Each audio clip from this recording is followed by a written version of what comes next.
Yeah, no, if we're bringing back schools in Pokemon, the first class that we need to implement is the Shinx class. We as a species will never be allowed to forget the sacrifices it made to keep us happy and healthy. The Bible had to be based on something after all.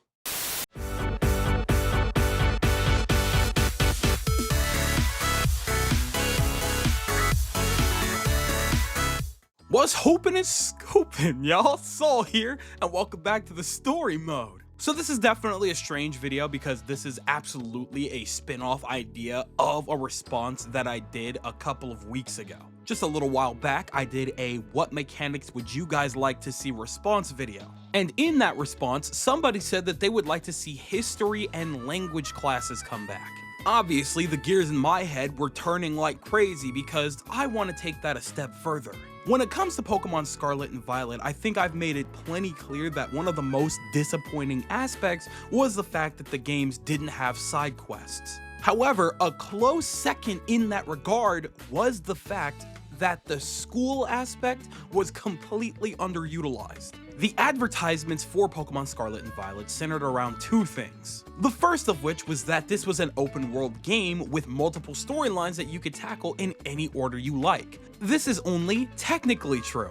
The second thing was Uva Naranja Academy. The way that they show off these schools, whether it be before or even after Pokemon Scarlet and Violet's release, made it seem like if you weren't essentially attending this university, you were messing up. Look at this massive stairway leading to this frickin' castle. Witness the hundreds of teachers and students that are here battling it out in the school courtyard. You're gonna be attending these classes and you're gonna like them. Like, geez, man, you would never know that these schools went completely underutilized in the actual main game if you didn't play it. They made everything regarding these schools completely optional after the first, hour of the game. The only times that you ever actually have to mandatorily return to the school is pretty much at the end of the game. Throughout your playthrough of Scarlet and Violet, you do receive notifications that tell you that there are new classes available for you to take, but those classes are 100% optional. You could see it in my original playthrough. Once I left the school, I was gone. I completely tuned out those notifications and did not even think about going back to the academy. And that's absolutely insane to me because I feel like we shouldn't have a situation like that with a school that's so prominent in this region.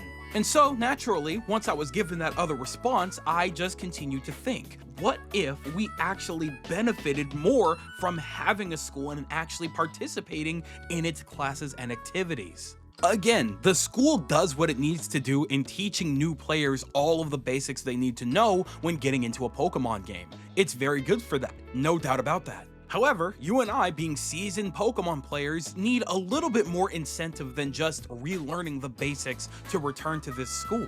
Letting us learn things that could help us out in the overworld would be a prime example of reasons to come back and learn a couple of things here and there. But I think you guys see my line of thinking now, right? So you guys already know the drill. Why don't you go ahead, grab a seat, grab a Coke, maybe you're kinda hungry.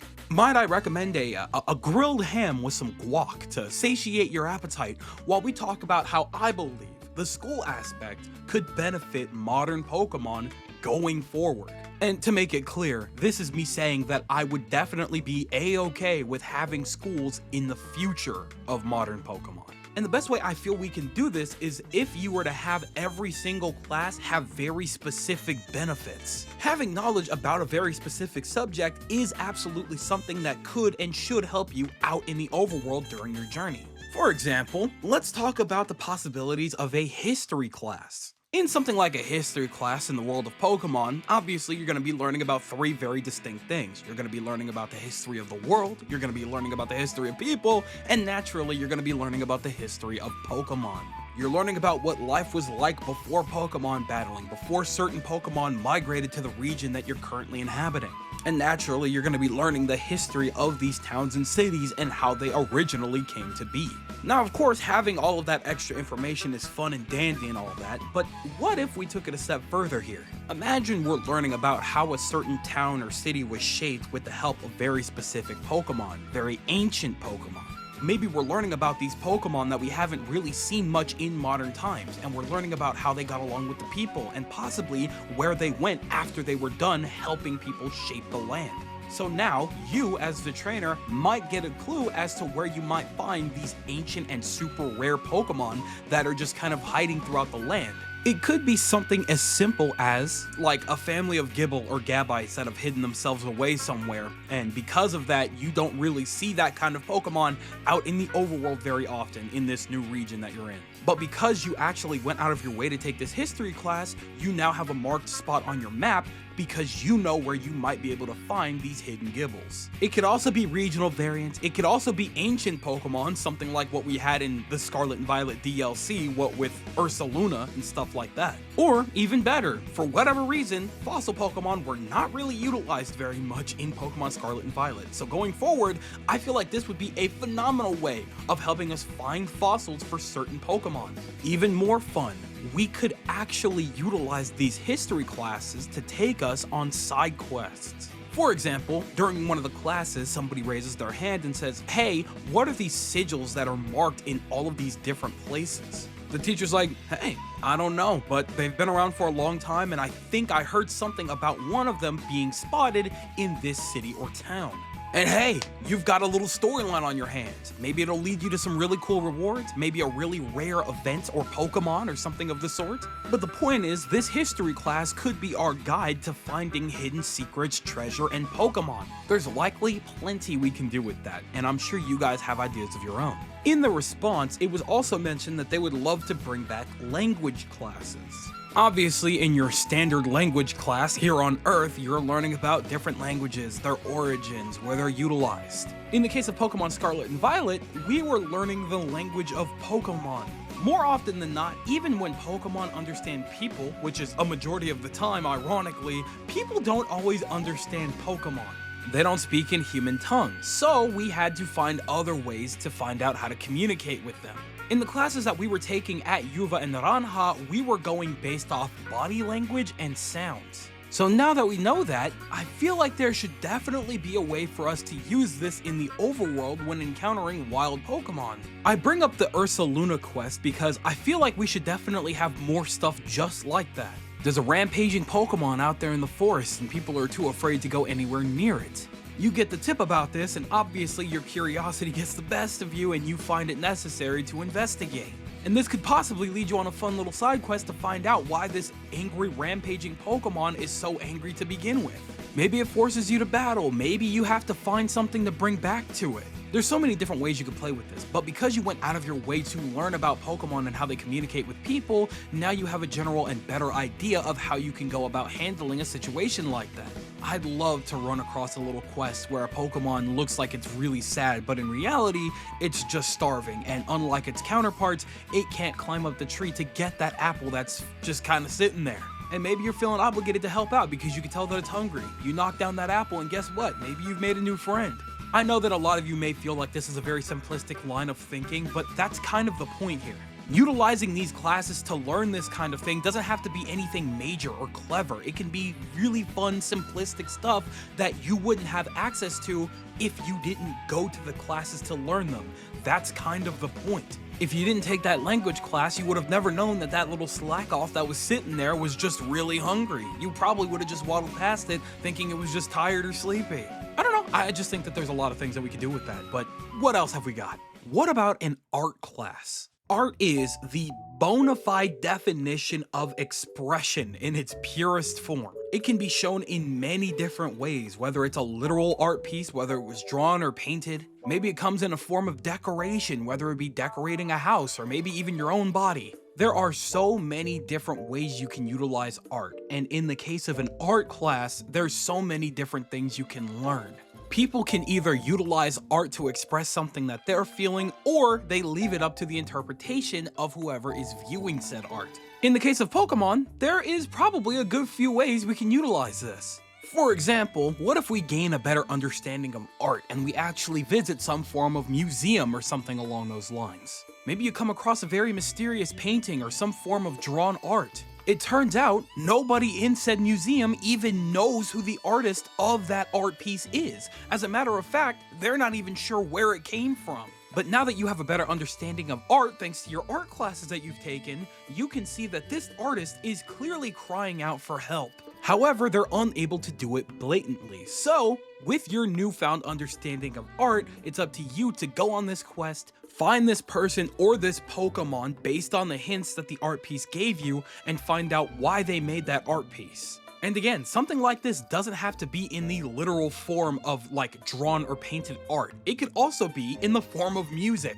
If there is something that I rarely ever have a problem with in Pokemon games, it's their music, and I feel like they could utilize this even more.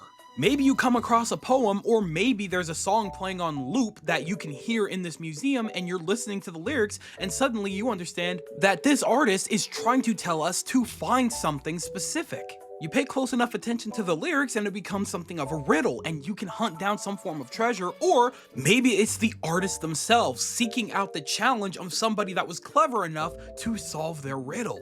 I know I'm kind of flying off the rails here, but you guys have an idea of what I'm saying now, right? There's so many different ways you can utilize art knowledge. There's so many different ways you can utilize that to flesh out the world a little bit, or even characters in Pokemon. Hell, I think it would be even more interesting if the artist behind this work, whatever it so happens to be, was a Pokemon. I'm sure we have had something like that before with like a Smeargle or something somewhere out there, but I don't know. I feel like we can just have a lot of fun with this if we really wanted to. The next thing that I have written down here is actually what kind of benefits we might be able to receive from the battle classes. Now, of course, these are something very specific to the world of Pokemon. We only have battle classes because Pokemon battling is anywhere and everywhere. In the case of Pokemon Scarlet and Violet, these classes were utilized for newcomers to the series to better understand how battling worked, how catching Pokemon worked, and so on and so forth. Again, as vet players, you and I, we didn't really need to recover the basics of everything we knew about battling. However, one thing that they did do that was kind of interesting was give us like super specific percentages, and like we had to take tests on that. That was interesting. So that got me thinking, what better way to take battle class knowledge out into the field than by actually putting that on our screens? For example, let's say we're out in the wild and we run into a wild Pokemon. It's a new Pokemon, obviously we want to catch it, so we take out our Pokeball. However, now that we've gotten far enough into our battle class education, we can actually see the percentage of the likelihood that we'll be able to capture a Pokemon above the Pokeballs. And naturally, of course, the more damage that we do and the more status effects that we deal, the higher the percentages go on these Pokeballs for us to capture the Pokemon. I feel like that's kind of fair, right? We've taken the time to actually ingrain that knowledge by taking the classes, so it's only fair that that knowledge actually shows up for us on the screen. And obviously, we would be learning all about the different types of Pokeballs and how much better each Pokeball would be in specific situations. But of course, in this situation, we can actively see the percentage go up. But you guys get the general gist here. I know it's not the most creative thing, but generally speaking, the more we participate in the battle classes, the more benefits we should be able to see in the midst of battle. The only specific thing about battle classes is that I don't know how far to take this one without making things too easy or too obvious. Battling as it is already laid out a little too well and made a little too easy for us as is, so I don't want to take that one too far, but again, I'm sure that there are plenty of different ways we can utilize these battle classes without making things too simple. And then the last thing that I have written down here is actually for a cooking class. Now, the thing about Scarlet and Violet is that we did a lot of sandwich making, but for whatever reason, that was the only food that we were making.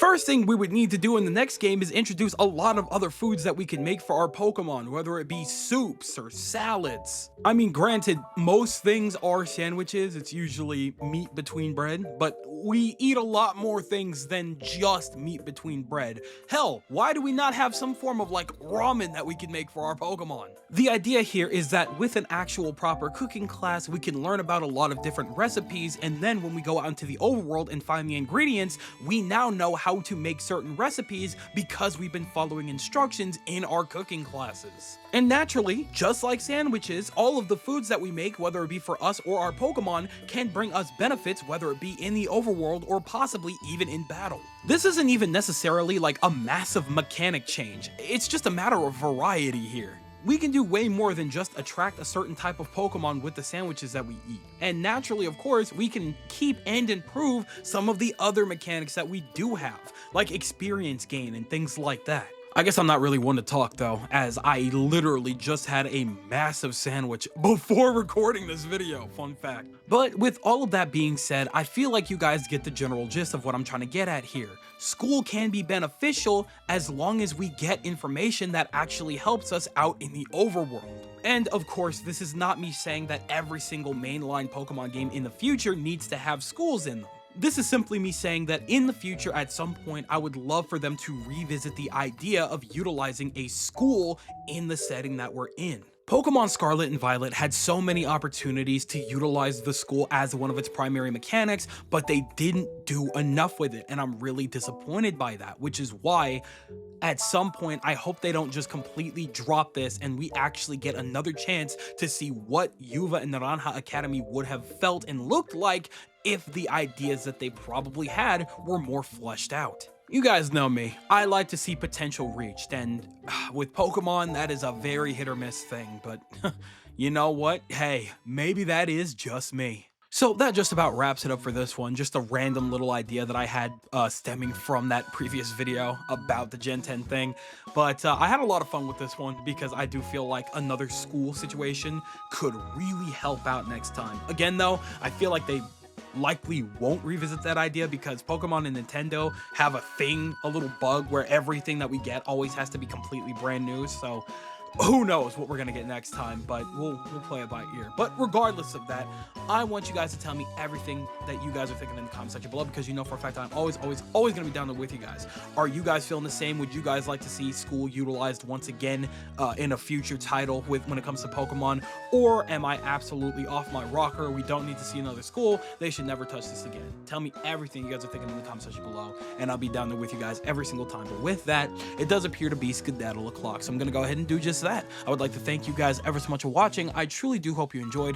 Do me the greatest favor of dropping a like and a comment, and consider subscribing for more content just like this here. And with that, I'm gone. So thanks again, hope you enjoyed, and I'll be seeing you guys in the next video. Do me the greatest favor, taking good ass care, and I'll see you all next time. Bye! Stay funky, doing donuts in a bin. I stay funky, battle goes wherever I am. I stay funky, I don't know who's ready to spit. Just know you're going down with my 58 clips. I stay funky, honey's taking back to the crib. I stay funky, get the club popped off like pins.